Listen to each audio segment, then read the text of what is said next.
మీ business ఏదైనా మీ ఊర్లో promotion చేయాలంటే అది సుమన్ టీవీతోనే సాధ్యం. ఇప్పుడే సంప్రదించండి. నమస్తే, వెల్కమ్ టు సుమన్ టీవీ. నేను మీ దివ్య. మనం ఆరోగ్యంగా ఉండాలి అని అంటే మన గట్ హెల్త్ బాగుండాలి. గట్ హెల్త్ అంటే మన జీర్ణ వ్యవస్థ. జీర్ణ వ్యవస్థ సమస్యల కారణంగానే మనకు ఎన్నో ఆరోగ్య సమస్యలు అయితే ఎదురవుతాయి.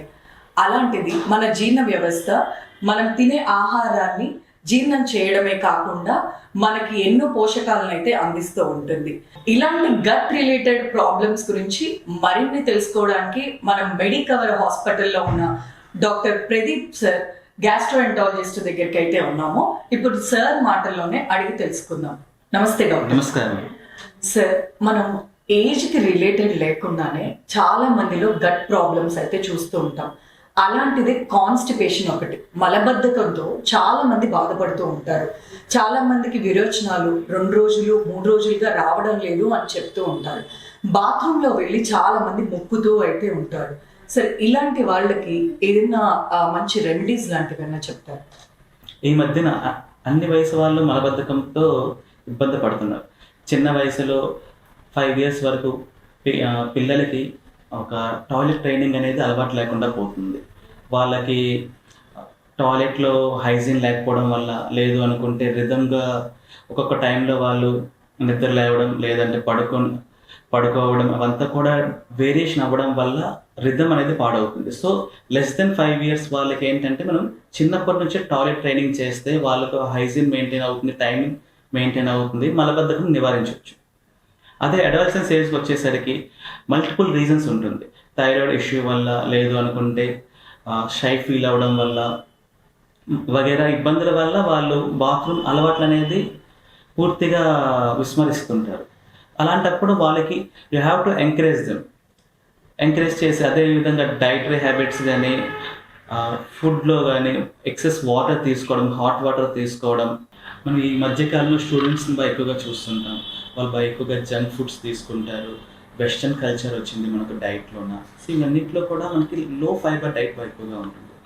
సో దీనివల్ల యంగర్ జనరేషన్లో కూడా వీఆర్ సీయింగ్ కాన్స్టిపేషన్, మలబద్ధకం ఎక్కువగా వస్తుంది. దానికి తోడు మొబైల్ వాడడం ఎక్కువగా ఉంది. బాత్రూమ్కి తీసుకువెళ్ళిపోయి గంటల తరబడి మొబైల్స్ చూస్తూ ఉంటారు. సో ఇవంతా కూడా ఏంటంటే మన యొక్క గట్ హెల్త్ని పాడు చేస్తూ ఉంటుంది. ఎక్కువసేపు కూర్చోవడం వల్ల ముక్కడం అలవాటు అయిపోతూ ఉంటుంది. సో ఇవన్నీ కూడా మనకి మలబద్ధకానికి ఒక కారణాలు. సో మనం దీన్ని ఎలా నివారించాలి? ఫుడ్లో అధికంగా ఫైబర్ తీసుకోవాలి. సో మనం తీసుకునే ఫుడ్లో ప్రాసెస్డ్ ఫుడ్స్ కాకుండా న్యాచురల్ ఫుడ్స్ ఎక్కువగా తీసుకున్నా, గింజలు ఎక్కువగా తీసుకున్నా, ఫ్రూట్స్ ఎక్కువగా తీసుకున్నా, లేదా వెజిటేబుల్స్ తీసుకున్నా, క్యారెట్, కీరా, ఇలాంటి వాటిలో ఎక్కువగా ఫైబర్ ఉంటుంది. సో డైలీ రొటీన్ ఫుడ్స్లో తీసుకుంటే మనకి విరోచనం కూడా సాఫీగా జరుగుతుంది. సెకండ్, మనం డైలీ ఒక టైం అని, ఆ టైం తగ్గట్టుగా మనం you have to effectuate our bowel movements. ఒకసారి మార్నింగ్, ఒకసారి మధ్యాహ్నం, కొంతమంది ఏంటంటే పనిలో పడి సాయంత్రం అలా వెళ్తుంటారు. ఈ విధంగా వెళ్ళడం వల్ల వాళ్ళకి ఒక ప్యాటర్న్ అనేది పోతుంది. సో దాన్ని మనం నివారించాలి. డైలీ మార్నింగ్ హాట్ వాటర్ తీసుకొని they have to go for the motion. ఇంకా లేట్ వయసులో మనం ఎక్కువగా చూస్తున్నాం.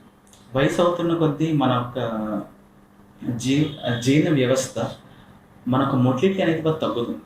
సో ఫుడ్ తీసుకున్న వెంటనే కడుపులో ఎక్కువసేపు ఉండిపోతుంది. తర్వాత కడుపు నుంచి చిన్న బేకి వెళ్ళడానికి సాధారణంగా 90 నిమిషాలు తీసుకుంటుంది. కానీ ఈ ఒక్క కాన్స్టిపేషన్ ఉండే వాళ్ళకి 90 నిమిషాలు కాకుండా 4 గంటలు 6 గంటలు ఈ విధంగా తీసుకోవడం వల్ల వాళ్ళకి కంప్లీట్లో పేగు అయితే తగ్గుతుంది.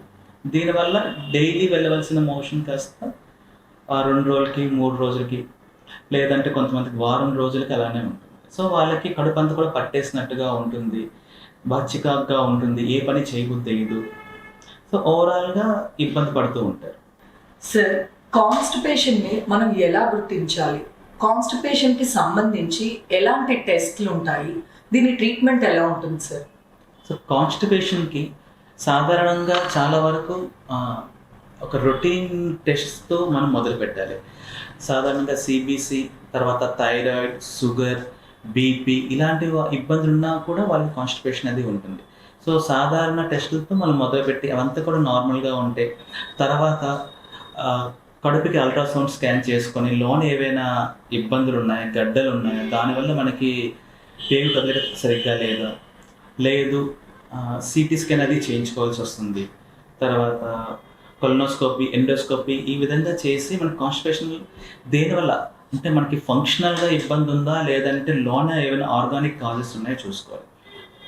ఆర్గానిక్ కాజెస్ చూసుకోవడానికి మనం అల్ట్రాసౌండ్ స్కాన్ చేయించుకోవాలి ఇనీషియల్గా. దాంట్లో నార్మల్గా ఉంది అనుకోండి, సిటీ స్కాన్ చేయించుకొని కొలనోస్కోపీ, ఎండోస్కోపీ చేయిస్తాం.